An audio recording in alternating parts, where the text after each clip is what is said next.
Shalom Bapak Ibu dan saudara-saudara yang kekasih dalam Tuhan Yesus Kristus. Mari kita kembali bersama-sama mempelajari firman Tuhan. Dan sebelumnya kita hampiri hadirat Tuhan. Bapa kami yang ada dalam kerajaan surga yang mulia, Tuhan, terima kasih Tuhan atas segala kemurahan-Mu, atas segala pemeliharaan-Mu pada kami, untuk segalanya yang telah Kau berikan pada kami ya Tuhan. Kau berkati kami, Engkau adalah Tuhan yang baik. Tuhan, kami mohon ya Tuhan, urapilah hamba-Mu dengan Roh Kudus, dan gunakanlah lidah bibirku untuk mengutarakan isi hati-Mu ya Tuhan.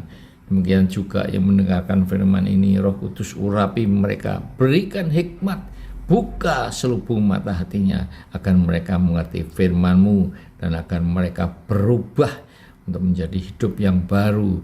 Terima kasih Roh Kudus, bersiaplah, siap-siaplah Tuhan berbicara. Kami sudah siap untuk mendengarkan. Dalam nama Tuhan Yesus kami berdoa dan mengucap syukur. Amin. Saudara, hari Tuhan. Di dunia ini tidak ada kepastian. Bisnis dapat berkembang atau juga bangkrut. Rumah dan aset disita bank, terjadi PHK, orang sehat tahu-tahu sakit, dan dalam perkawinan dapat terjadi perceraian dan sebagainya. Tetapi ada satu hal yang pasti, hanya anehnya tidak ada seorang pun yang tahu kapan hari itu akan terjadi, yaitu hari Tuhan. Hari Tuhan adalah yang pertama, kematian. Yang kedua, kedatangan Tuhan Yesus yang kedua. Kematian tidak usah harus karena sakit penyakit. Begitu juga tidak harus sudah berumur tua.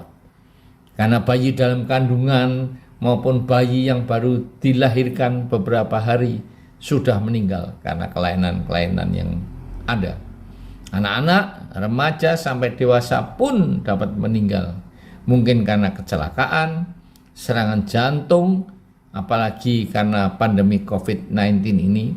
Dan semuanya dapat terjadi setiap saat. Yang kedua adalah kedatangan Tuhan Yesus yang kedua. Yang pertama dalam Matius 24 ayat 30 dikatakan bahwa Tuhan Yesus akan turun di awan. Dan kedatangannya adalah seperti pencuri, seperti dalam 1 Tesalonika 5 ayat 2. Kedatangannya juga seperti kilat menyambar sinarnya dari timur ke barat dalam Matius 24 ayat 27. Saudara, pencuri akan datang di waktu malam ketika penghuni rumah sudah tidur. Ya, dan begitu juga kedatangannya cepat. Ya, karena itu berjaga-jagalah. Karena kamu tidak tahu pada hari mana Tuhanmu datang. Dalam Matius 2 ayat 42. Namun banyak orang menyangsikan kata berjaga-jagalah. Karena sudah 2000 tahun sampai sekarang Tuhan Yesus belum juga datang. Hal itu memang benar. Namun bagaimana dengan kematian saudara dan saya? Saudara, pada kain penutup jenazah Tuhan Yesus, ya, penutup mukanya, ternyata kain lampin penutup wajahnya ditinggalkan dalam keadaan terlipat rapi.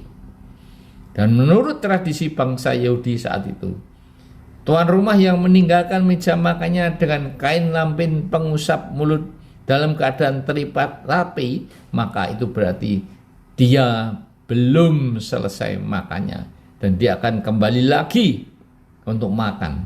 Sehingga pelayan-pelayannya tidak akan membereskan meja makannya. Dan kapan dia kembali, tidak ada seorang pelayan pun yang tahu. Demikian juga dengan kedatangan Tuhan Yesus, yang juga sudah memberi tanda bahwa dia akan datang kembali, yaitu ketika lampin penutup wajahnya dilipat rapi. Tetapi kapan, tidak ada seorang pun yang tahu. Di dalam Matius 24 ayat 36 ditulis bahwa tidak ada seorang pun yang tahu. Malaikat-malaikat di surga tidak. Dan anak pun, yaitu Tuhan Yesus, tidak. Hanya Bapa yang tahu. Hanya Bapa sendiri. Nah, apakah benar bahwa Yesus sebagai Tuhan, anak Allah, tidak tahu kapan dia akan datang yang kedua kalinya? Apakah bukan karena alasan jika diberitahu kapan hari itu akan terjadi, maka manusia tidak akan berjaga-jaga lagi, dan semuanya hanya akan bertobat pada hari H-1.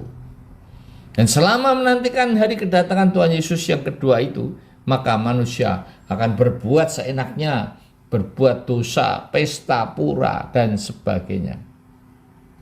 Saudara-saudara, pada hari kedatangan Tuhan Yesus yang kedua turun di awan itu, maka orang-orang mati yang kudus akan dibangkitkan terlebih dahulu. Sedangkan orang-orang mati lainnya yang tidak percaya kepada Tuhan baru akan dibangkitkan pada masa pemerintahan 1000 tahun untuk diadili setelah masa kesukaran awal dan kesukaran besar yang akan dikuasai oleh Babylon Jaya, Antikris, dan nabi-nabi palsu. Manusia-manusia yang sudah memenuhi kriteria buah sulung gereja akan diangkat dan ada pertemuan di udara bersama Tuhan Yesus.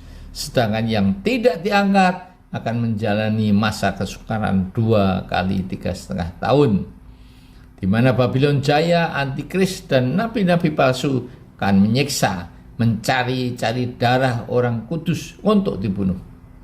Saudara-saudara, berjaga-jagalah untuk menanti saat kematian atau menunggu kedatangan Tuhan Yesus yang kedua, karena keduanya dapat terjadi setiap saat. Dan mana yang duluan tidak usah kita pedulikan, karena kita juga tidak tahu. Janganlah keraskan hatimu. Lihat, Tuhan Yesus berdiri di muka pintu hatimu dan mengetok. Jika engkau mendengar suaranya dan membukakan pintu, maka dia akan masuk dan akan makan bersamamu. Lukisan Holman Hunt, Yesus yang mengetuk pintu, ternyata tidak ada handle di luarnya.